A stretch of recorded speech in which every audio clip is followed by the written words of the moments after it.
जी ये सुनो जरा।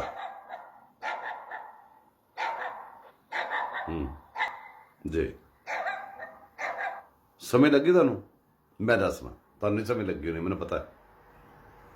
ਇਹ ਭਾਈ जी वो गाली ब्रिगेड फेक आइडिया तो बैठ के लोगों को गाला ਕੱਢਣ वाले फेक मजहब के पैरोकार फेक लीडर ਨੂੰ ਮੰਨਣ वाले सारा कुछ जिन्हों का फेक है सिरता भाव।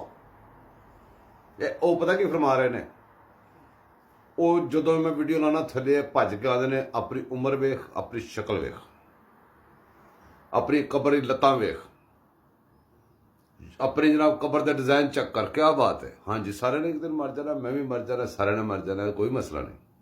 पर मैं तुहानू दसना चाह रहा कि हक हलाल की कमाई खा के पलन वाला बंदा 55 साल की उम्र के इंज का होंदा जी। यह वेख लवो गौर ना देखो ते हराम की कमाई खा के जमन वाला हराम के नुतफे तो पैदा होने वाला बंदा 70-75 साल का तुहाडा भगवान जे।